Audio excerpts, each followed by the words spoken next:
Hello and welcome back to the Talking Wolves podcast. I am your host, Matt Cooper, and you know what, lads, I've really missed you. It's really good to see you, Dave. How you been keeping, mate? How's your Christmas been? Yeah, busy, man. All good. Nice to have a bit of time off. So yeah, I've got another week or so off work, which is always nice. But yeah, enjoyed it. Thank you, mate. And obviously missed the podcast. Mate. I know. For some. I'm back at work today. I am, but it's very much downtime. What did you get for Christmas? Anything exciting? Not really, mate. Just clothes and stuff. Another little piece of Castile gear, as always. But, pair of trainers. That's about it, really, mate. Yeah. How was New York? Yeah, good, man. Kept myself busy. I'm still not quite back in the UK time zone, I don't think. But no, I really enjoyed it, mate. Really enjoyed it. Yeah, it's expensive, isn't it? It wasn't too bad, I didn't think. Yeah, Mr. Moneybags. Yeah, no, but I genuinely just lived off fast food. That's probably why. I think if you wanted to go there and have proper meals, then yeah, it would get expensive then. But I didn't think it was that bad. Yeah, man, that's probably why you feel so shit. Yeah, I know. I feel exactly the same, and I've drank so much over this Christmas period. Like I do dry Jan every year anyway. I can't wait to just have a bit of a reset. Jord, how was your Christmas, mate? It's good to see you. Good to see you too, yeah. No, it's all good. First time in 3 years we haven't hosted, so it was nice just to turn up with like a crate of acai at the in-laws and go, here you go, knock yourselves out. And no cooking, no puddings to make or anything like that. So it's really nice, actually, yeah. Nice to wind down for a little bit now and work will properly kickstart again in the new year. Do you fancy yourself as a bit of a chef? Do you like doing the Christmas dinners and stuff? Nah, like Emma's the cook. Absolutely. I can do... I'm very limited, you see. Anything that I can slow cook, good. Yeah, but that's cheating, mate. No, like, I think, well, my speciality dish, like a bit of braised steak, some nice potatoes, veg, but I'm not that adventurous, honestly. Casserole. I'm not as good as you, mate. Casseroles, yeah. I do cracking cheese on toast as well, but probably about as far. We've talked about this before. You say you're not as good as me, mate. I brought a Japanese knife for Christmas because invested in the kitchen and I took it out of the box today and managed to slice my finger into it. So I've had to have it all stitched up today. I thought I was going to die at one point. It's when you look at it, mate, you go all faint, yeah. I didn't really know what to do because I was on my own, so I put a bobble around the bottom of my finger and then kept putting like toilet paper around it to try and stem the bleeding. But I was putting loads around, and as soon as I went like that, the toilet paper was just filling up with blood. But when I did it, it was like spurting out. But thankfully, my nan used to be in there, so she's come to mine and she's managed to stitch it up a little bit. But yeah, it was. It's not been the best day. It's really sore, but you know what? Who cares? Because Wolves are back to winning ways. For how long we don't know. But we've got loads to get through. Like we've said, we've not done a podcast in absolutely ages since the World Cup, which I did actually really enjoy. I didn't think I'd be too arsed about it, but probably one of the best World Cups we ever watched. But we've got loads to get through. The Gillingham game, the Everton game, we're previewing the United game. And of course, we'll be taking your questions. But Dave, let's start with the Gillingham game in the Carabao Cup. I believe it was, what was it, last Tuesday now? Last Tuesday it was. Yeah. The start of the Lopetegui era properly. Was it good to be back? Yeah, it was always nice to have club football back. Some people will call it proper football. Football. I said that on 5 Live this week and they pulled me up on it. Well, Scotland and the EFL have been back actually for... Now, someone came up to me when England were knocked out of the World Cup in Wetherspoons and Wolverhampton. He was, proper football back next week anyway. I was like, yeah, sound. Yeah. No, it was nice to obviously see Wolves and obviously see Lopetegui in the dugout properly for the first time. And I thought it was a pretty dominant performance. I was hoping that we would see more goals, as I'm sure everyone else was. But you know what, we're into the hat for the next, or we were into the hat for the next round, you know. And I think obviously the next opponent, which I'm sure we'll talk about, is a favourable match as well. So it's not a bad result. I think the performance though could have obviously been a lot better for Wolves. Yeah, Jord, I was about to ask you if you went to the game, and then I realised that we did an interview before it. So yeah, I always do this. Yeah. I think we were both talking to Johnny Phillips before the game, weren't we? So yeah, and we had a beer together. Are you? Christ, mate, my memory's getting bad. You know, it's getting absolutely awful. Frustrating watch though, weren't it, Jord? I mean, it was always going to be backs to the wall for Gillingham, but it was a tough watch. Yeah, I think it's one of those, isn't it? You're on for hiding for nothing, really. You're damned if you do, damned if you don't. Those sort of games, like they played, they put everyone behind the ball, played a very flat 5-4-1 and sort of just made it difficult for us to play between the lines. And it's something that we've never really had, is that player that can play between the lines. I think Podence sometimes shows it. And they made it hard work for us, really. Look, at the end of the day, it doesn't matter. No one really cares about the performances in the cup. It's just getting your name in that for the next round. And we thankfully came through, and that's the main thing, isn't it? And this is what I said with like cup competitions as well. Like you could play out your skin every single game and lose in the semis, or you could be pragmatic, get to the final and win it. No one's going to say, "Oh, that year we got to the semis, we played some wonderful stuff. It was great." You're going to think, "Well, I'd rather we win the cup." So I get it, and I think you're right. It was very horizontal in the play, wasn't it? There wasn't any kind of struggle to play vertically through the lines. I think, and he was getting a lot of stick, and he's ended up blocking Dave on Twitter because he tweeted about his back heels. But I think Podence was the only one trying to, and look, like I'd rather him try those flicks than it just be passive side to side. But I don't know how you feel about it. It is frustrating, but I feel like he was trying to make things happen, but sometimes it wasn't even like a malicious tweet. It wasn't as if I said he was shit. Like I just said, what was the tweet? Oh, Daniel Podence try not to backheel it challenge impossible. That's what, like, in my opinion, that's not malicious or nasty. So I found him frustrating, and Guedes as well. I think this sort of game, you'd expect players like that to really step up and show why they're worth this amount of money and show why they're Premier League players. I just thought Guedes, like we've probably seen for most of the season, hasn't looked arsed. Podence, like I said, was trying his fancy flicks. Probably 8 or 9 times out of 10 they didn't come off. But yeah, I agree. When there's 10 or 11 men behind the ball, I think Gillingham got in behind once or twice, but never threatened us properly, really. It was a comprehensive performance by Wolves, but I think sometimes you go into these games wanting 3 or 4 goals, and you've just probably got to accept that, a win's a win and get us into the next round. Yeah, I think with the Guedes, we've seen it so many times where he hasn't looked arse, Jordan. One thing that I noticed that where I was sat in the North Bank, I mean, it's not the loudest. Well, Molineux not the loudest in the minute, but that cup game, it was like eerily silent, and you can hear people having different conversations. And the general consensus was, how on earth have we paid that money for Guedes? Because he's absolutely awful. Can you really put your finger on what it is, Jord? No, I can't. And I feel like he gets a bit of I mean, let's be honest, they've all been not very good. That's why we were 20th in the Premier League before the Everton game. And I feel he's getting a tough rap. I think he's a good player, but like many of our players, probably a luxury player as well. I think if we start picking up a bit of momentum and form, that's when you're going to see the best of Guedes. I think he's a confidence player. And as soon as the team gets a little bit more confident and we're playing a bit more on the front foot, I think we'll see the best of him. Like you don't become a bad player overnight. And what I saw of him at Valencia, there's a player there. Attitude and application, it's hard, isn't it? He could just have one of those demeanours, which is a little bit casual, laid back, and that might be his personality. Exactly that. And then by the end of his loan spell, people were sort of clamouring to keep him. But for 3/4 season, everyone was saying he wasn't arsed himself. So it's one of those things, isn't it? I do feel like there's a good player there. I'm not going to write him off yet. You forget about, sometimes these players, when they come from other leagues, I know it's cliche, but they don't settle straight away. And we might see the best of Guedes in the second half of the season, for me, and beyond. Helder Costa was similar as well, in terms of like the way he used to play, and especially like the way he used to warm up. It was very much like lackadaisical, can't be arsed, which it winds fans up when you're not performing. And Costa went through that patch after he come back from injury where he was awful. And I think fans got on his back. And I think it's similar with Trincao. I think it's similar with Guedes. But perhaps it is just their demeanour. But Dave, one thing I noticed, and I wasn't expecting much from him anyway, but Diego Costa was like, it was just like a statue.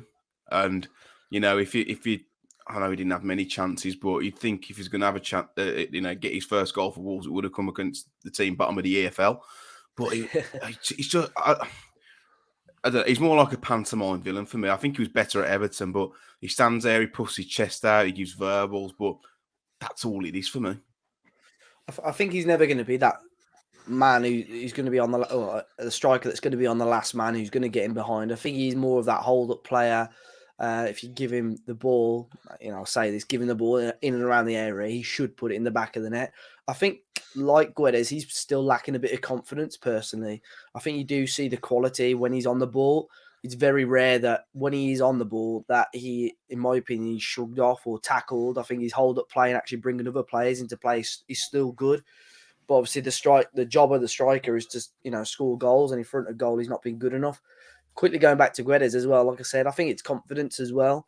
We saw in the Southampton game, obviously, was it the Southampton game or that he'd scored in? Was it the Southampton? No, which game did he score in? Southampton, wasn't it? Yeah, Guedes scored though, didn't he? Brighton game, sorry. Brighton. Yeah. I thought he looked really good in that game. And then the following game against Arsenal, although he didn't score, he looked like a real threat. And obviously then all of a sudden we've had this massive break. So hopefully it's just about him getting more game time and getting the confidence, because I think there is definitely a player there. But same with Costa as well. I think there's something there. He's obviously past it. He's obviously not prime Costa that, we were expecting to maybe see glimpses of. But yeah, it'll be interesting to see if Matheus Cunha comes in and replaces him as a central forward. Do you think he will? Because that was one of the questions, but we might as well talk about it now. Do you think that he's going to be deployed as a central figure, or do you think he's going to be played off someone like Costa? It remains to be seen what happens with Jiménez. I think he'll play central short term anyway. I don't know. I think with his strengths, he can play all across the three. Guedes is the same, though, to be honest. And we've only really seen him, bar against Arsenal, we've only seen him play out wide. So I think short term, he'll probably be as a number 9. I think we've got, although they're not fantastic, I think we've got enough quality out wide at the minute. But I don't know. It'll be interesting to see. And interesting to see if he's just thrown straight into the first team as well, because he is training in and around Compton. I don't think he can officially train with the team until the first. But yeah, I'm intrigued to see how Lopetegui deploys him. I didn't know that. I thought you might be able to train with the team. No, apparently until the first, he's just doing like strength and conditioning training. And I don't know if that's because of the regulations in regards to him not officially becoming a Wolves player. I don't know. I think it's because technically he's still Atletico's player, isn't he? And if he got injured or snapped his ACL in training, he probably that's all it is. They're probably wrapping up in cotton wool. You get what I mean? If it's going to happen somewhere, it'd happen at Wolves. 100%, yeah. Jord, Hodge got a nod. Hodge got the nod from Lopetegui. He's someone in press conferences. He spoke about, I wouldn't say in like glowing terms, but he speaks highly of him. What did you think of his performance, and why do you think that Lopetegui seems to like him so much? I think it's just that he's tidy and neat and goes about his business, and you probably know what you're getting out of him. And it's probably not the right word to describe a Premier League footballer, but he's a little bit limited in what he does. But what he does it quite effectively and efficiently. And you need those sort of players sometimes in a team just to help tick over. And I think that he's not even in the same sort of stratosphere as Nunes from ability wise or anything like that. And I feel like you will see Nunes, United onwards, come into that midfield 3, but. He's worked with Hodge for the last month or so, probably felt like he deserved some minutes on the pitch. And, I think that's why he did it, to be honest with you. I don't think he'll ever let you down. I don't think he'll ever set the world alight either. But that's not a problem. Yeah, he retains the ball really well, to be honest. But it's like, you'd expect that from a midfielder coming into. I know he's obviously a young lad, but coming to play for a Premier League team. But I think with Nunes as well, like out of possession, he can be, I don't know, sometimes a bit of a passenger or makes reckless decisions in terms of positioning. Like the Everton game, the ball he played through for Adama was excellent. And against Gillingham, he was really, getting on the front foot, trying to make things happen. But then in Everton, he's like trying to nick balls, like the ball past players in our third, like trying to defend, like nearly led to a goal. It's like stuff like that is a little bit frustration and may come with him, getting a bit more experience, because he's still only a young lad as well, isn't he, Nunes? What is he? Is he 23? 24? Around that, I know. He is just he's 24, yeah. So, and it hasn't played huge amounts of football really, but you can tell that he's there's different stratosphere, like you said, in terms of ability compared to Hodge. But Nunes was a player who came on and looked like he had could alter Wolves' fortunes. But I thought Raul, Wang, and Ait-Nouri did okay, Dave. Yeah, I feel that's probably why Huang deserved to start. I think obviously he's come off the back of a World Cup, another player that's probably full of confidence right now after a decent World Cup display. And Ait-Nouri as well has got a bit of a point to prove. Lots of rumours about him leaving the club.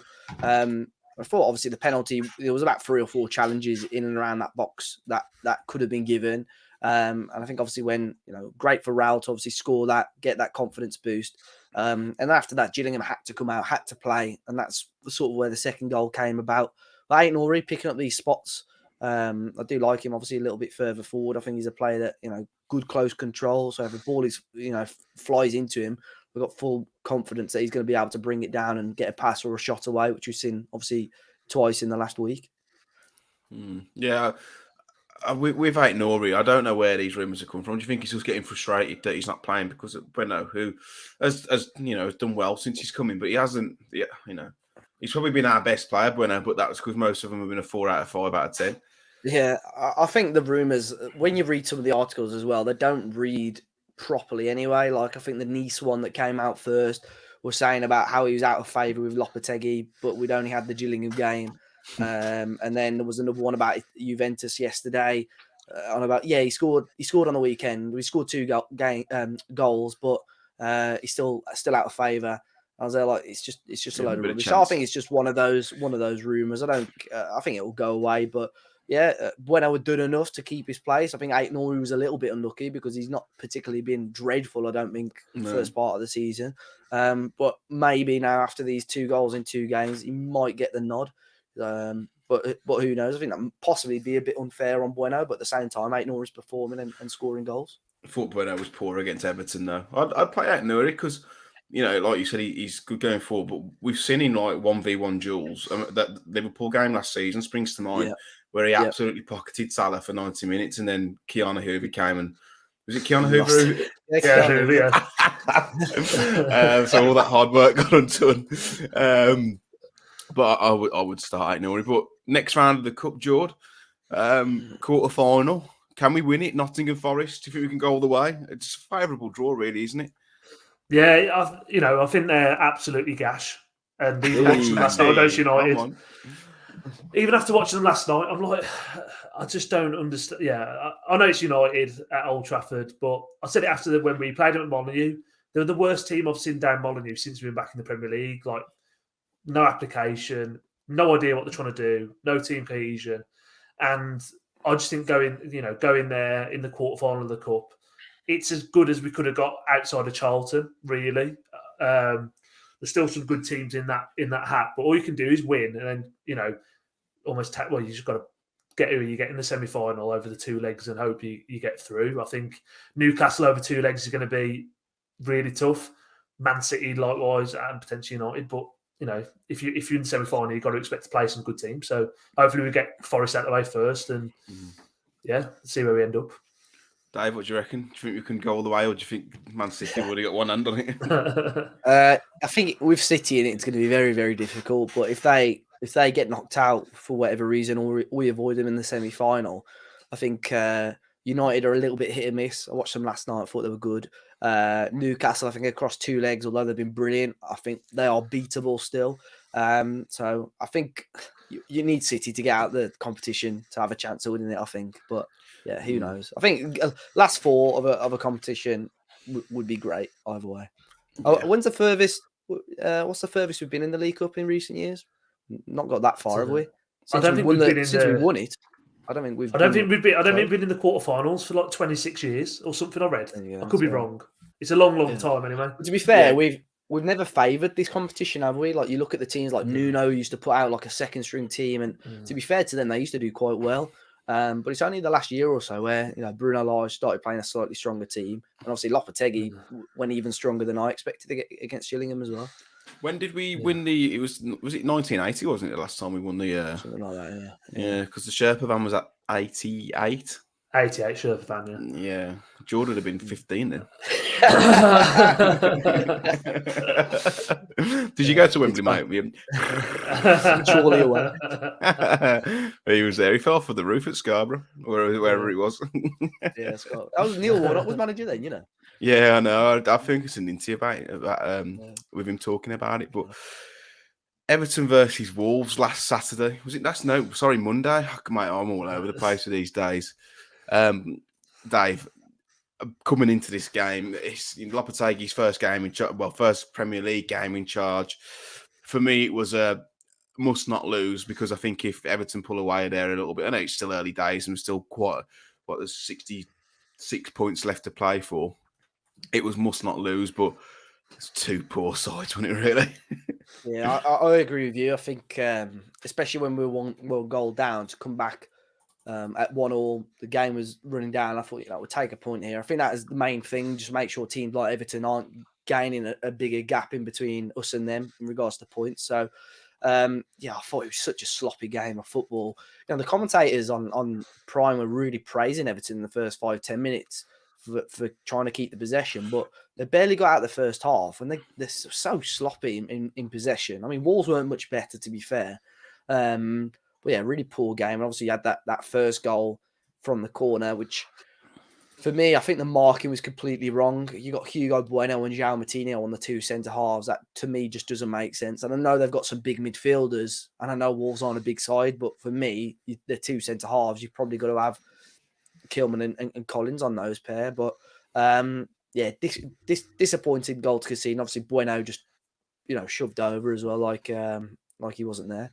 Yeah, Jord, you spoke about it on your fans react, that it's from set piece, from corners especially. It's a mix, isn't it, of both zonal and man marking. You have your bigger players in the zone are ready to attack the space, and then you man mark the bigger players to try and compress the run. But the problem is when you've got 5'7" Hugo Bueno against 6'5" Yerry Mina, it's a total mismatch, isn't it? Yeah, 100%. And I feel like it's one of those things where I actually don't mind the zonal marking at all. I don't mind doing that because it frees up your best headers of the ball to go and attack the ball and win it. And there's a lot of teams that do it. Like I say, it's just that big mismatch. And to be fair, again, something that I don't think Bruno Lage would have done, which Lopetegui did, he swapped it second half and we just went back to man.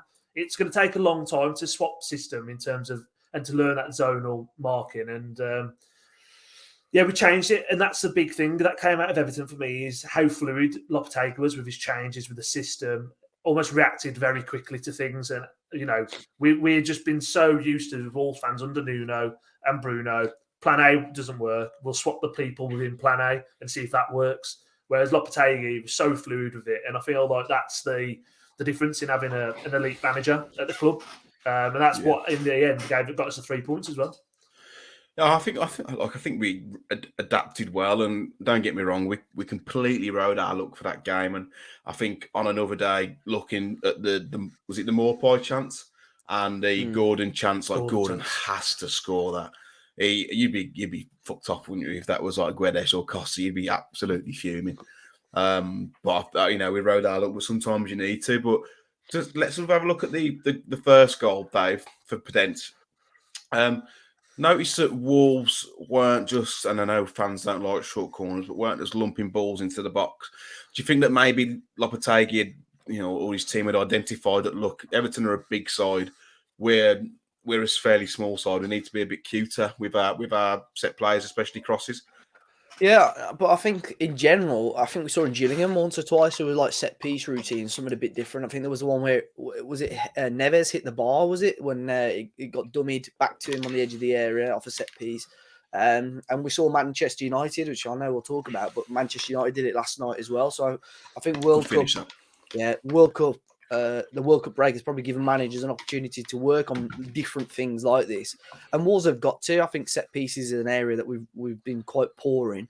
The goal looked like a really well-worked goal. It looked like the ball, perfect ball to Moutinho. Unbelievable ball back in by him, to be fair, and a good finish by Podence. But I checked the replay again. I think the initial cross to Moutinho takes a deflection that puts it into his path. But I mean, I can't take anything away from the assist or the finish by Prudence as well. I remember I started celebrating it, and Lib says, "Why are you celebrating? He's blocked you on Twitter." I was like, "All right, I'm just going to sit down." What's his name off Arsenal Fan TV when Harry Kane scores and just sits Lee there? Judges. When England scores. He's done it again. That's what happened. Years ago, I had beef with Lee Griffiths, and someone said, "Right, if we get the playoffs and Lee Griffiths scores last minute of the final, are you going to celebrate?" I was like, "Yeah, it's like, I'm a Wolves fan, not a Lee Griffiths fan, So. What did Lee Griffiths call you on Twitter? Was it a helmet? Yeah, a helmet and a clown. Yeah. Fair, to be honest, fair. I was going to say, very good judge of character is Lee Griffiths. That must have been years ago, though, man. I was League One. Hey, he still played for us. Yeah, League One days. Yeah. He was on fire, and then all of us, he was on private as well. And someone said, "Oh my God, Lee Griffiths has just done you." I was like, "What are you on about?" And then people sent me loads of screenshots. He was just tweeting me whilst he was on private. That's funny. That's funny. I'm surprised I didn't get a message off you saying I'm surprised Prudence hasn't tried to backheel that. Yeah. It's a wonderful ball from Matinho, though. But we've seen a couple this weekend, notably Alexander Arnold for Robertson, which is an unbelievable ball. But I don't think anyone's really speaking about the Matinho balling. But as soon as it went in, I was like, he's got to be offside because he's got like the freedom of the Gladys Street there just to roll that in. It's not an easy finish, but such a well-worked goal. But like you said, Dave, I think they'll be saying, "Oh, straight off the training, going to be working on this." But if you reckon there's a deflection that's gone in before, check the one, watch it back. At the time, I thought genuinely there was one replay which showed when the cross come in, it just takes a deflection off the Everton player just to send it straight to Matinho. So he might have been aiming to go there anyway. I don't know, but I've been watching a lot of like Toffee TV and like Everton fan channels today, just because I like watching it when we win because I like to hear what they think. When we lose, I don't care. And all it's been is Wolves are shit. They're awful. They're going to be going down like two poor sides with a better team. And I was like, bloody hell, like. They were blaming Morpay for that goal for not closing Matinho down. I was like, bloody hell, give him a chance. And gave Anthony Gordon, I think, a 1 out of 10 because of missing that chance. It's like L'Equipe, player ratings. But Lopetegui, Jord, he brought on the likes of Adama, Nunes, and Ait-Nouri. I feel that Bueno struggled a little bit, but that didn't change the game for us. But I don't know, gave us a bit more of a dynamic to play on the counter. Yeah, 100%. It gave us a little bit more legs in midfield, and obviously with Adama, you know what you're getting as well. And what I thought was really good was on the prime coverage afterwards that Lopetegui said he went purposely to a 5 because as he brought Nunes and Traoré on, he wanted to produce more space for them to run into, and worked so well for the goal. Obviously, when we've counter attacked them, I think I've seen loads of, like you say, going back to what you said there about Everton fans seeing, Wolves are shit, Wolves are this, Wolves are that. Like, I'm not being funny. Like, I'd any Everton fan, I'd have £1,000 on that we finish above them, even before that result. Yes, on Boxing Day, I think they're banging trouble. They're awful. If they stick with him as well, they will be. Oh, massively, massively. And I feel like with Everton, there's always this. They are a big team. They're a big club. There's no doubt about it. But I think it's one of the hardest away grounds to go to in the Premier League. But if you get the fans to turn on them and keep it quiet, they go toxic quick. And that was part of the reason why place. Yeah, it is. Yeah, and that's the reason I think for the second goal is they were screaming at Tarkowski and all these players to get the ball forward, and then all of a sudden they're caught out of possession and we go 4-on-2 against them. And I think the Everton fans are culpable for that goal who were in the ground because they're just screaming and screeching to get the ball forward, and it's just like, it's put like they deserve everything they get. I hope they go down. Fucking hate them. I like him, I do. Yeah, but that was quite telling though, because obviously, and I think we would do it as well if we were chasing the game, because I think the game was there to be won for both teams. But the fact that Tarkowski and I think was it Godfrey were just there like doing like 1-2s with each other, and Tarkowski's going to load the box and there's nothing. But I think that comes down, Dave, as well, is from that tactical tweak from Lopetegui. Never said it as well. Like, Wolves controlled the game without even having the ball. Yeah, I think the tactical change was, It would have been interesting to see what he would have done. Could have brought Raoul on for Yeah. Costa. Yeah. It would have been interesting.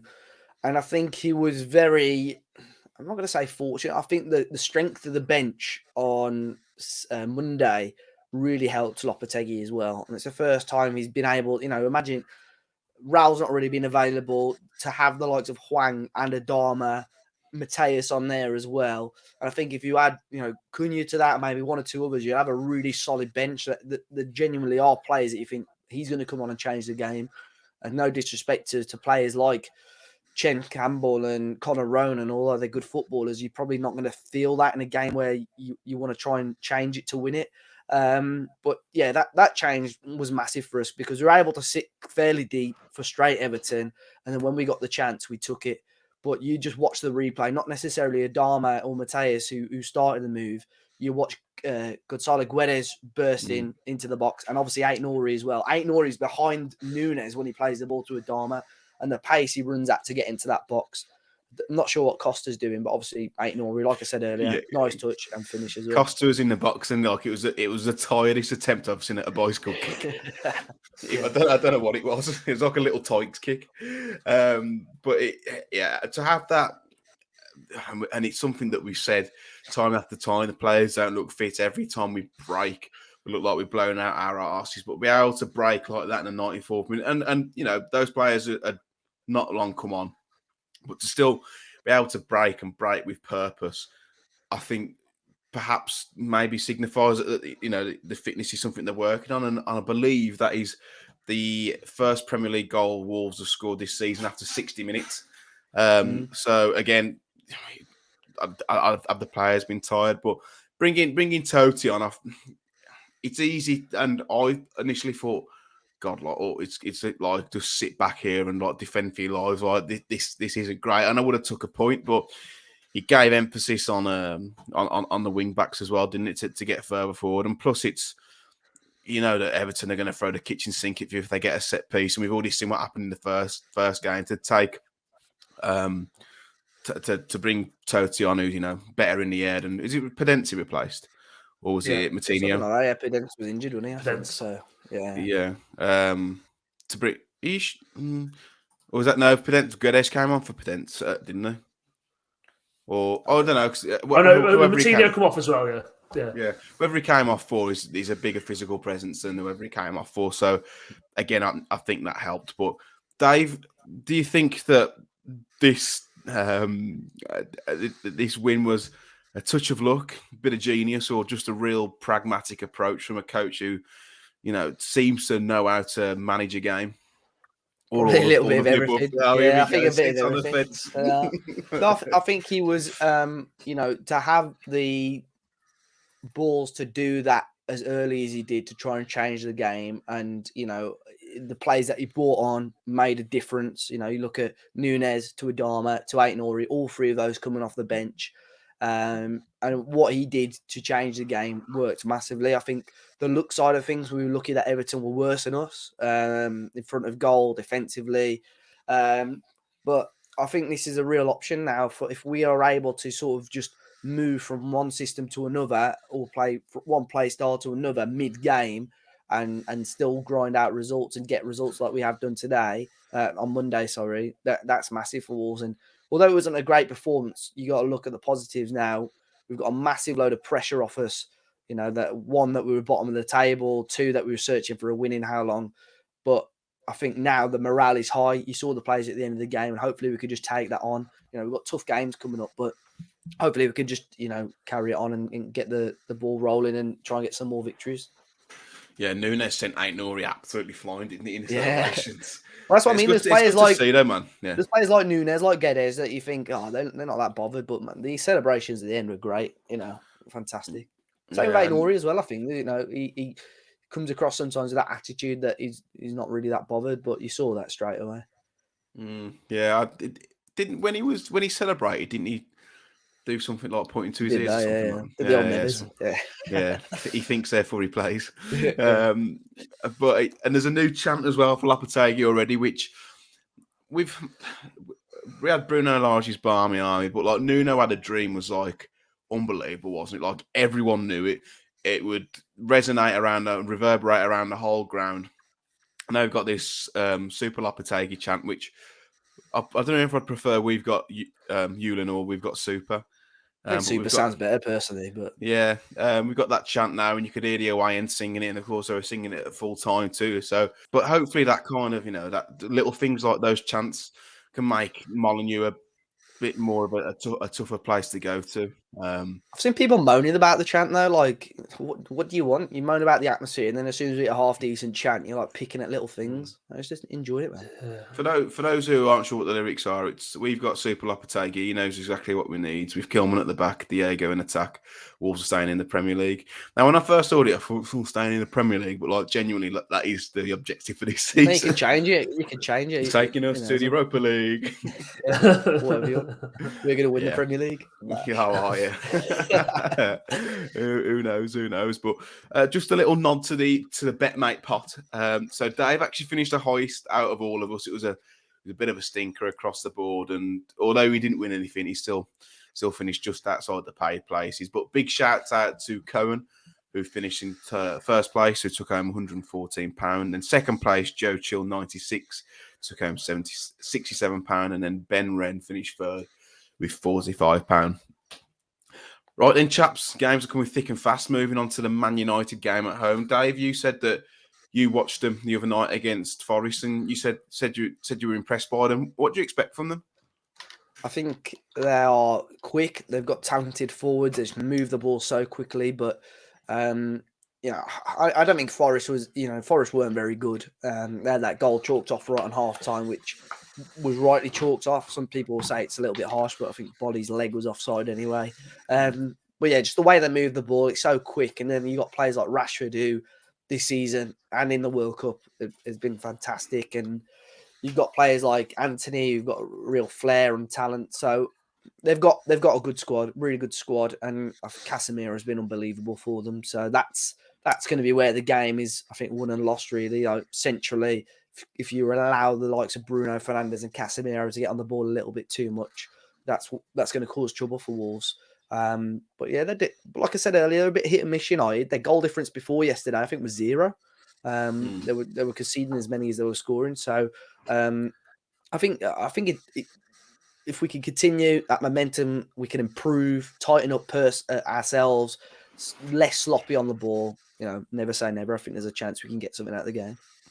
Jord, what do you reckon? Do you think that there's still a game that we can go and win? I know we've all got our hopes a little higher after the Everton win, but what are you expecting coming into this game? I think it's a game we can win. I think it's like Dave's touched on there. I think the game's going to be won in the midfield, and I feel like if you've got Neves, Moutinho, and Nunes, and what I thought was interesting about Lopetegui was that he actually kept Moutinho sort of in the 10 and got Nunes playing a little bit deeper. I think it is to be won in the midfield, and that's how you're going to go and do it. I think Rashford's been unbelievable this year, very much a confidence player, and he can go and he could turn up and carry on his good form. I am worried about their forwards versus our defence, 100%. However, I do feel like last night they played Luke Shaw at centre half. Wan-Bissaka's, I know he's played well, but he's out of favour with them at the moment. Malacia, I'm not convinced about. I do think we can get them as well. So it's going to be a very interesting game, and hopefully we can get on the front foot and just give it a good go. Yeah, Dave, do you make any changes if you're Lopetegui? And do you go with the 4? Do you go with the 5? I think that Lopetegui said himself that just because you play 4 at the back or a 5 at the back or a 3, the mentality and the way that we play doesn't change. It's just purely the way we approach the game doesn't change. What do you think he should do? I think it's a difficult one because I think if we go 5, on paper you think you're going to be more, sounder defensively. But you're home, your first proper Premier League, home game as manager, you still want a little bit of positivity about it. I think the main thing is to have those 3 in the midfield still. I think if you go with a 5-3-2, which we did against Arsenal, we didn't look too bad, to be fair. That could be an option. But I don't know. It's hard. I would bring Ait-Nouri in, and I would probably bring Matheus in if we can. And I'd go with that, and possibly even Adama, because I think, like Jord said, think Shaw will play left centre back. Malacia there as well on the left side. If they keep that same back four, I think Adama could have some real fun down there. I still don't think Adama looks fit, though. I still don't think he looks anywhere near as explosive as he used to. I don't know what you think, Jord. Yeah, a little bit, but again, like one thing I thought I picked up on Everton was he was actually trying to run in behind a lot more than what he normally would do as well. And for me, he's probably the best player in the world in terms of going that way. In terms of like running to space, he could be the best player in the world if he just got on his bike every time Nunes or Neves got the ball. But he just always wants to come short and come to feet, and that's where he's not that good. So I feel like he could have a field day. He really, really could. It'll be interesting, like I say, to see what sort of lineup and team he goes for. I'm the same as you, Dave. I'll just bring Bueno and Kundal out and put Nunes, Ait-Nouri in and maybe swap, like I say, Hwang for Adama. But I think Hwang did okay against Everton as well, really. I don't think he did much wrong. Yeah, I think the World Cup's done wonders for Hwang's confidence. But, you know, I'd be keen to put into the side, if possible, Boubacar Traore. I think that game could be made for him. Because that midfield, I think that game is going to be won and lost in midfield. Casemiro's an unbelievable player. But obviously, we know what qualities Bruno Fernandes has got. And depends who else they play. Do they play a 2 or a 3? Because even if, like, I like Fred as well. He gets a lot of stick. But I think what he does, he does really well, the basics. So I'd bring him in. Because he's all action. Have we seen Boubacar, Matheus, Neves, midfield 3 yet? I think we may have for like... Oh, actually, we did, didn't we? Palace. 25 minutes. Yeah. Was that Palace away? It was them 3, yeah, wasn't I think so. Yeah, and it was good until Boubacar came off. You know, I think that was one of his first starts. And I think I'll be really keen to see how well that midfield 3 does. Like I said, if Boubacar's fit. Who starts up top for you, Dave? Jiménez, Costa. A lot of rumours or half rumours circulating about Jiménez's future. Apparently, Lopetegui he doesn't have Jiménez in his plans, or again, this is all rumours, but. I think it would be Diego Costa again. Like you said earlier about Adama, I don't think Jimenez is fit either. I think he was half fit at the World Cup and he still probably hasn't got back to fitness. But at the same time, you need game time to get that sharpness up. So I'm not sure. I think he'll go with Diego Costa again now, personally. Well, I saw against Everton as well. You could see how quickly they were to try and get in his face and try and wind him up. And it was a couple of times where possibly a Diego Costa of old would have snapped, even when he won the ball and then got booked. He was about to boot the ball away, but he would have. I know, yeah. But then I think he controlled his temper a little bit. But I saw that straight away from Everton, just trying to get in his ears, try and wind. Well, him. when he had that kind of little scuffle with me, when he falls on top of him, he knows exactly what he's doing. He's making boots in the head, then he falls down. He's making sure his knee so he's giving one at the back of the neck. But we're all having a laugh, but. He's just a pantomime villain, isn't he? Like, he's not really doing much else. He's on a focal point and he occupies defenders in the box. But I don't know. It's just... I don't know what the objective was, but I don't think it's really worked. But when I say Adama isn't fit, I don't mean sharpness. I think he might still be carrying an injury, or whether it's his hamstring or his shoulder, and they're just managing through the game. Because he's very rarely started for us either, has he? So I don't know if they're just getting a bit of cortisone injections into him, saying go and play, but I don't know, because he doesn't. I think Adama of old, as soon as he gets the ball out wide, he wants to go and take it past someone, and you know what? He's actually taking it on the inside a lot better than he used to. So I don't know if it's just like a tactical instruction, but yeah, he just doesn't seem as explosive, but he's still probably burned most fullbacks in the league. So betmate lads, so. The BetMate pot is back for this game too. It was for the Everton game, and it's been across the World Cup too. Had some real fun playing that. This pot is £3 in, and it's your chance to win a share of £450. And also, if you sign up using our link in the description and use code TW10, if you're a new customer, you'll receive £10 rather than £5 in free bets once you play your first paid pot. So. Dave, would you like to talk me through your team, mate, and tell me why you think it's going to win. Yeah, I mean, I've gone pretty negative in my team. I've gone very heavy Manchester United. I'm hoping that obviously I'm wrong, but gone with De Gea in goal. I think obviously we're still a little bit goal shy. So I think a clean sheet for them is pretty likely. Luke Shaw and Varane at the back. Varane was just colossus and will continue to be colossus for Manchester United. And Shaw, whether he plays centre half or whether he plays left back, I think he's a cert to start anyway. Like I said earlier, Casemiro, he's my captain, but I captained him a couple of times during the World Cup when Brazil were playing, and he won me a little bit of money, to be fair. But again, against Forest, and his points on BetMate in recent fixtures have been great. I've gone with Neves as my sole Wolves player. Obviously, that can change, but I think Neves, these sort of games, yeah, he loves a goal, doesn't he, against the likes of United and so on. But I think he'll have a real impact. I think with the United coming forward, he'll win the ball, he'll get the tackles and so on. And then I'll go with Martial and Rashford up front. Rashford as my vice, but like I said earlier, I think he's been on fire so far this season. And yeah, our defence are going to have an interesting time trying to keep him out of the game. Jord, I think you've had a bit of a bang on the head, haven't you? If you talk us through your team, it's you put your cock on the line again. Absolutely, yeah. But this is how you win the money on BetMate. I've learned this, and during the World Cup, a very profitable World Cup for me on the game as well. Didn't you? A few second places. So yeah, I mean, I'm backing Wolves. Whether I think they actually will win or not, you've got to go against the grain, because if we do win, we'll get a positive result. They're going to be up there. Yeah, so I've gone Jose Sarr in goal, Hugo Bueno and Nathan Collins at the back. Bueno could quite easily become Ait-Nouri when we see the team lineup.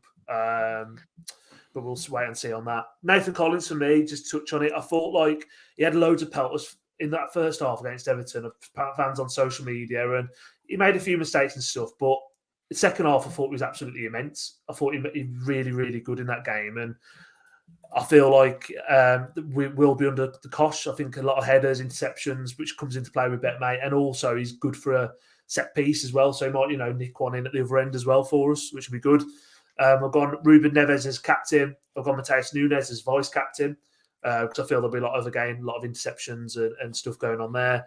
I've gone with Hwang, who again I thought had a decent game against Everton, but that could be any of our forward players depending on the lineup. And I've gone with Rashford as well because I think he's probably in the best form of his life since this season and at the World Cup. I thought he's been brilliant, and I thought he's brilliant against Forest as well. Yeah, I've gone with a mix, but slightly in favour of United. So I've gone De Gea in goal. I've gone for Ait-Nouri and Shaw at the back, Neves and vice captain Casemiro. Then I've got captain Rashford and Antony up top. Now, I think my reason for having Rashford as captain is pretty much what you boys have said. He's in a rich vein of form. He looks like he's got that spring in his step, and he looks like he's back to the player that he once was. Because I remember we were having conversations about who's better, Rashford or Mbappe. That seems to have dwindled since, and I just think that with his front foot approach and just how direct he is, he's going to cause our defence a whole load of problems. But still got Neves and Casemiro in there because I think the interception there is going to be key. But Jord, I'm really hoping you win some money on this week's, mate, because if you do, it means that Wolves have won. So it's free. Yeah, it does, hopefully, mate. But like I said, £3 in for your chance to win a share of £450. And if you use code TW10, if you're a new customer, you'll receive £10 in free bets once you play your first paid pot. Right then, chaps, let's move on to the questions. Thanks to everyone who sent the questions in this week on Twitter and Instagram. We'll start with the first question from Liam Bagnall. He's asked, considering the amount of attacking options we have, fit and injured, do you see any of them leaving in Jan to free up some wages for other positions? Dave? Jiménez, I think, is possibly the most likely at the minute. Obviously, be interested to see what's happening with him.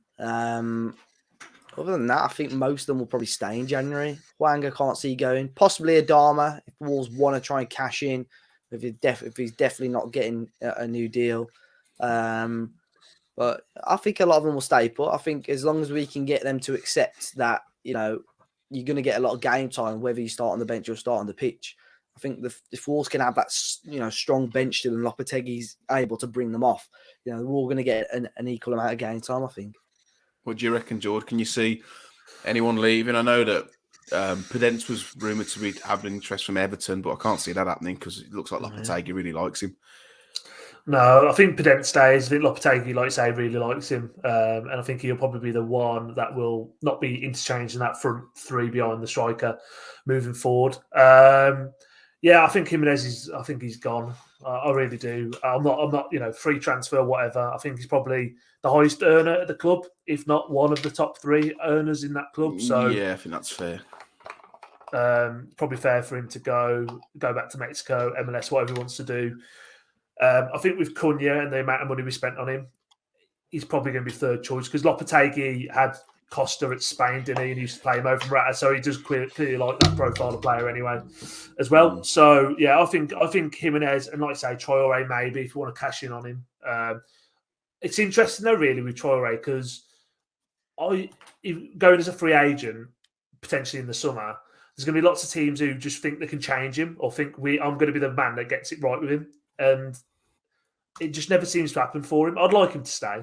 I really would. But if he doesn't want to sign a new contract, then we might as well try and pick up 8 to 15 million quid for him now, then let him go free in the summer. It depends what you value more, doesn't it? Is it the coin in the bank or an option to keep you up? It's that £8 million ain't going to get you very far if you go down. But I know Lopetegui said he wants to try and keep Adama at the club, but I think if you ask him, do you want Adama to sign a new contract, he's not going to say I'm not really asked. So again, he kind of backed into a corner with that one. Johnny Quinton has asked, very early to say, obviously, what are the main differences you've seen in the teams in Lopetegui's first 2 games? Jord?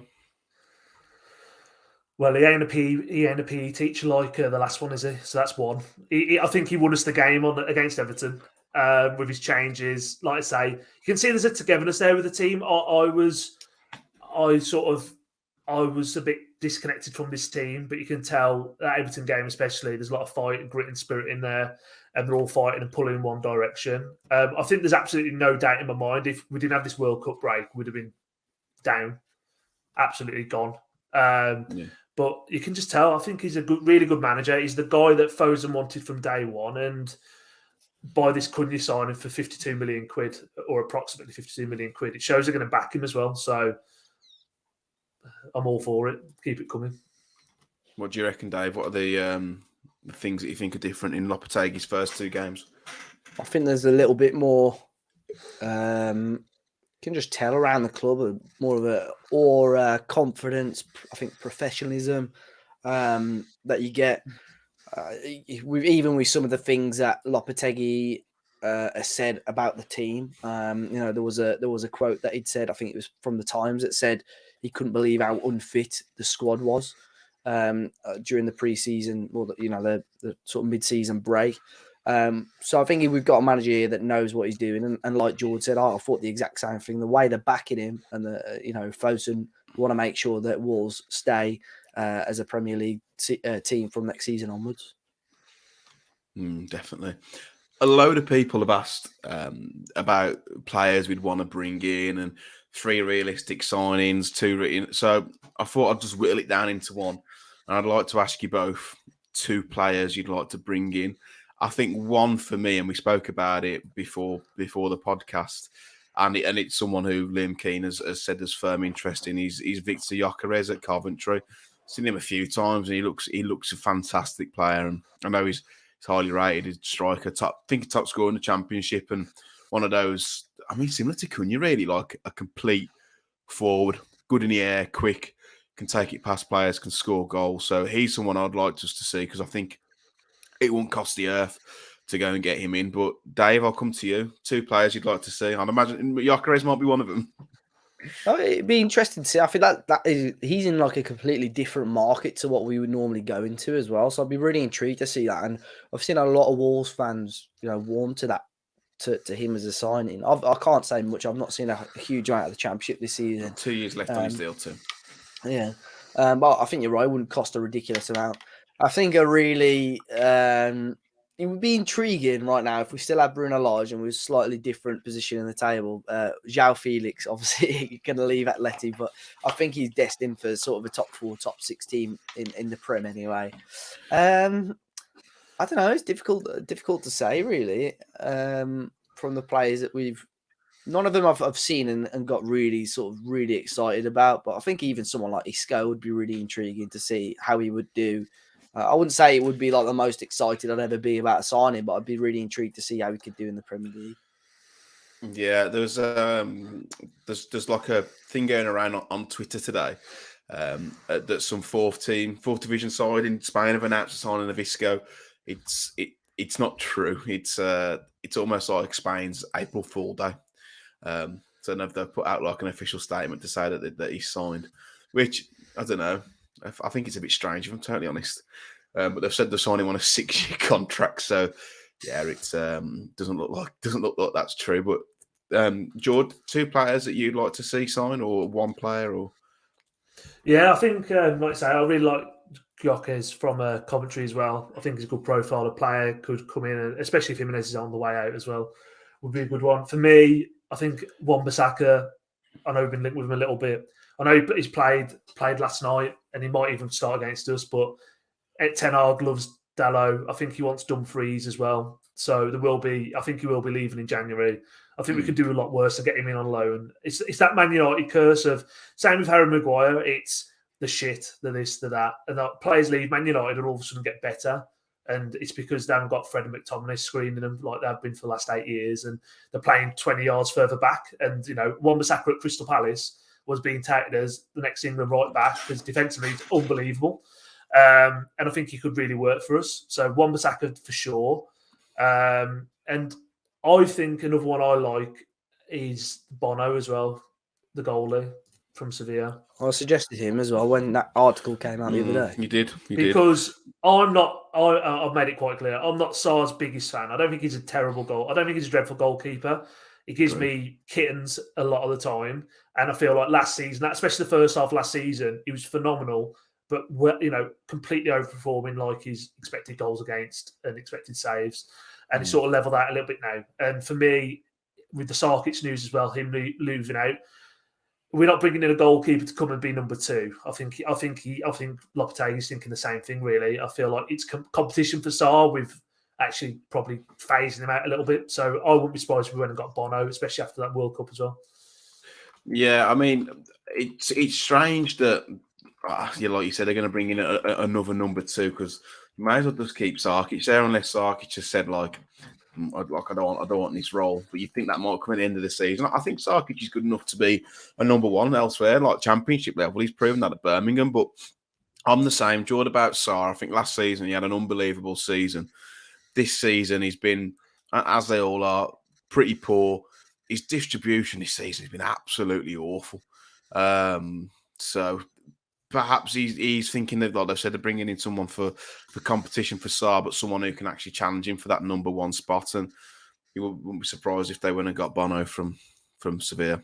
You see, he's at Sevilla, isn't he? Yeah. So I think it makes sense, doesn't it? There's that, but I'm guessing every club in the world is going for that Livkovic from Croatia, the Croatian goalkeeper. So someone of that profile. Anyway, I think we could go after. Louis Patricio has asked 2 assists again for Ryan Giles to add to his impressive season, but he's 22 now, still playing as a left wing back. Does he have a future at Wolves? It's hard. I think, unfortunately, for Giles, he's just coming to this, and it's probably similar to like Gibbs White, where he's just coming to this broken in when you got good players in the same position. And I think we've got Ait-Nouri and Hugo Bueno. We've probably got 2 players that are, good enough for the Premier League. So I'll be really intrigued to see what happens with him. If Wolves sell him, can they get a decent amount of money for him? But this is twice now where he's going into January being top of the Championship assist charts. So I'll be really intrigued to see what happens with him. But he's never really had a fair chance. Nuno gave him 1 or 2 opportunities, but since then he's not really had much of a chance, to be honest. It's like Barry Douglas in the Championship, mate, from left wing back. He's assists. Exactly, How many assists was he? Like 21 assists, Barry Douglas. Seems a lot better. It was definitely double figures. I don't think it was that. Or goals and assists. Yeah, that sounds a bit. I'll double check. Yeah, what do you reckon, Jord? I think he will have a good career. Like I said with Gibbs White, I think he'll have a good career, but it's not at Wolves. I think that what he's doing in the Championship now is really commendable. He will end up going for a good fee, probably to a team in the lower. I know it sounds very condescending where we are at the minute, but a lower half Premier League side, if not a top Championship side next year, for 15 million plus, and that's okay. That's fine. I mean, yeah, would I be against him coming back and having game time with us? Absolutely not. But I think Lopetegui favours a 4. Giles is doing all his best work in a 5. It's just not. I just don't think he quite fits what we're going to do moving forward. But that's not to say he won't have a good career elsewhere. Yeah, I think he might be one of those who, if Middlesbrough don't get promoted, a newly promoted side will take a punt on him. But Barry Douglas was 5 goals, 14 assists, so 19 goals and assists. I do think 21 assists was a little bit too much, especially for him to be bombed out the team. Quite a lot of people have asked for updates on the likes of Wan-Bissaka, Isco, and Felipe. I feel like the Wan-Bissaka one, Dave, if there is genuine interest, but I feel like his agent is probably like touting him around these clubs.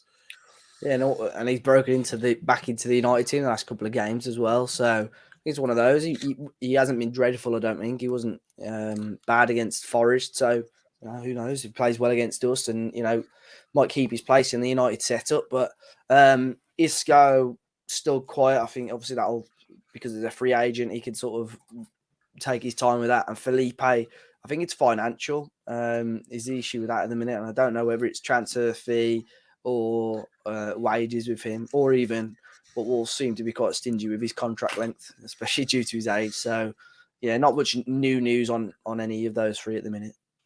I think the Felipe one, though, if they can get that done, that'd be a real coup, because he's exactly the type of player that we need in terms of a experienced leader at the back. Because initially, Kilman and Collins this season looked great, but as time's gone on, they just look like they can't play with each other. And centre backs are only as good as your partner. What do you think of? And I don't know if he'd join us. Daley Blind on a free as well. Is he on a free? He got released today. Released by Act. Yeah. I think he's a bit small. You'd probably want to play him in a 5, wouldn't you? Yeah.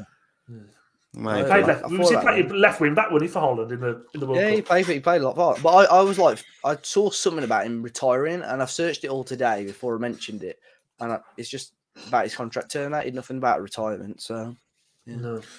Yeah, I've just seen that you posted as well about Wolves have been touted as a possible destination for Hungarian winger Roland Salai as well.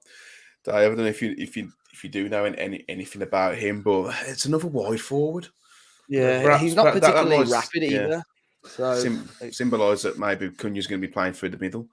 I don't know. He's come from a Hungarian journalist, but yeah, again, part of the tweet was that he has just moved to a new agency, so it's probably just the agent throwing his name. Saying that, I'm just trying to look at a few of his stats from this season, and he's played half the games almost like behind the striker, which is where he's got the 2 goals he scored all season have come from there.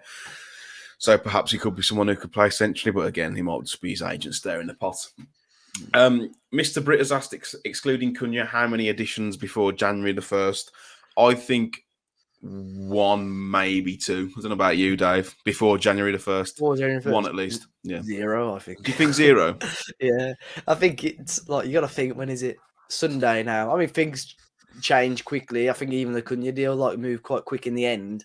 But yeah, I was really surprised to see how honest Matt Hobbs was about that, and I think it'll look a bit stupid if at least 1 doesn't come off. Where did he put those quotes? Was it an interview with someone, or was it just something? It was in the Cunha article about. He was talking about the deal, and then he mentioned that. He goes, "We were working really hard to get 1 or 2 deals. It worked." Yeah. So I think centre half would be probably one of them. But yeah, intriguing to see. Because I think if you can come into the 1st of Jan, you're going to stretch a quite a busy January as well, and you've got 2 or 3 new quality additions added to the team. I think you're laughing. Like, even Isco could be one, because he's a free agent. I think that's what they're working on. Yeah, that can move so quickly. But yeah, personally, I think it's too quiet in the minute, but I hope I'm wrong. But yeah. We have had some signings like the past few years that have completely come out of the blue, though. Like the Trincao one, there was literally 0 links, wasn't there? Matheus was quite quick in the end as well. There's loads, Yeah. Actually, was it? No, I mean, Matheus dragged out, but then we thought it was dead in the water. Yeah. And then they said, right, yeah, Fee agreed. It was in like 24 hours, really, wasn't it? 48 hours. That story had resurfaced. Oh, they're great, aren't they? There was some. Jota was one in the championship. I remember there was no rumours. Just put a video of this guy, and I remember it was just his eyes. He looked like Fernando Torres. I was like, oh my god. Yeah, it's got Torres eyes. It's a little what are they called? Little freckles. Yeah, that's it. Freckles. He's got around his eyes. Yeah. SDM1234 has asked, "Is Collins good enough?" I'll come to you first, Jord, because you were the one who, out of all of us, who really wanted us to sign him, and to be fair, so did I. What do you think? Have you seen enough? Yeah, he's good. He's good enough. He's more than good enough. I feel they've both been as bad as each other at times, and like Kilman's got away with a lot of stick this year, and I think he's been as bad, if not worse, than Collins. Personally, if you ask me, he's the experienced centre half when it comes to being at the club, and I don't think he's been very good. Being honest with you, Kilman, Collins, he's very young. Man United were after him. He's got a good profile. I think, again, Everton second half, fantastic. It annoys the shit out of me. Everyone's already made their mind upon him. He's crap. He does this. He's Roger Johnson. So he's not Roger Johnson. Like, he's a good player. Just, he has got a bit of a rick in him, but it's because he tries to play with the ball. And he'll learn that. He will learn it. He'll get better. But we've got a very good centre half there. And I just hope that people are as quick to praise him as they are to fucking slag him off on social media, because... No, because people, he's going to be the one who's going in back. This bloke, though, aren't you? I am a little bit invested, but no, I think he's a really good player. But it does piss me off when people are quick to slag people off and then not praise them when they do good things. So, yeah. The thing that annoyed me at the Gillingham game is he was playing some lovely pings out wide, but then he'd then make a 3 or 4 yard pass to Kilman that was undercooked and just really sloppy. I was like, how can you play a ball out like inch perfect, and then the simple stuff you're not doing well? But Dave, what do you reckon? Do you think he's good enough? He's 21 years of age, man. He's still a young lad. I think he's good enough as well. I think he made errors against Everton as well. I think there were just a couple of things. There was a sloppy pass. There was one where the ball came over to him and he headed it out of play. And I think the players around him were saying, look, you've probably had time to bring that down and try and move the ball on again. I think, like you said, he's still so young. It's just and not much Premier League experience at the moment. I think he's a quality player, but we've just got to make sure that small mistakes that he will make and Kilman will make, just make sure they don't cost us too much in the future. He gets skinned one-on-one quite a lot as well, which he doesn't turn very well, but I don't turn very well either. So, final question from H. Davis is game of the calendar year for you. Probably for me, probably United away, which is the first game of the year. There's a small kind of crumb of enjoyment I've had from the last 12 months of following Wolves. But you, Dave? There's not been many, has there, to be honest, this year. I would probably say United as well. Just trying to think if there's any others. Villa was before this last year, wasn't it? I think probably that game, yeah. What was Watford was earlier this year as well, wasn't it? 4-0. Yeah, maybe that one. That was I know Jord was saying earlier, Forest were the worst team to come down to the Molineux. I think that Watford side. Yeah, I forgot about Watford. Yeah, they were bad. Yeah, they were quite bad. I remember Bruno Lage moaning about the atmosphere because it was still pretty flat. But to see us score 4 goals in one game was fantastic. Jord, what about you, mate? Yeah, it's hard to go against what you guys have said. It's been fucking miserable for 12 months, hasn't it, to be honest with you? Ever since you came on the podcast? Yeah, literally, yeah. The curse. Well, I'm hoping it's going to be better in 2023 at least. The football, the podcast has been brilliant, and so we can't say that anything bad about it in 2022. The content's been fine. It's just what the stuff we've been making content about hasn't been great. That's all the questions for this week, lads. I've enjoyed that. It's nice to be back and nice to talk a bit more positively about things. I feel like for the past 12 months, it's been a bit of a difficult one. It's hard to get motivated to keep talking about the same things. So, hopefully Wolves are going in the right direction. It's still early days, but the first signs are quite positive. Don't forget as well the BetMate pot, which is £3 in, for your chance to win a share of £450. If you use code TW10, if you're a new customer, you'll receive £10 in free bets once you play your first paid pot. Dave, where can people find you should they wish to follow you? Yeah, it's Dave has a party on Twitter, Instagram, LinkedIn. So there we go. Wonderful. Jord, where do people find you should they wish?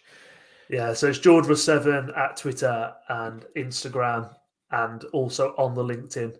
Yeah, you love a LinkedIn. Yeah, you love it, don't you? Very active. Absolutely do. Yeah, Very not as active active as I used to be. To be fair, you've made me feel. You've given me like this complex about my LinkedIn activity. So now just sort of just hide, refrain, and stand in the shadows a little bit now.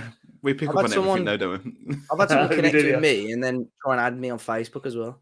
No mutual friends, nothing. So weird. Probably fancies you. Who doesn't? Exactly. I am M Cooper Wrights on Twitter and Instagram. We are, of course, talking Wolves across all social media platforms, including LinkedIn. This is probably it's going to be the last podcast we do before the end of the year too. I know Dave will be back with the previews, and we'll be on the fans react and the reviews, of course. But just like to say, I wish you all a happy new year and thank you for the continued support. We wouldn't be able to do it without you guys. So thanks for supporting. I hope you have a fantastic new year, and hopefully we can make it a better year for Wolves next year. If you've liked the video, let us know. If you're new here, subscribe. And until next time, take care and Happy New Year.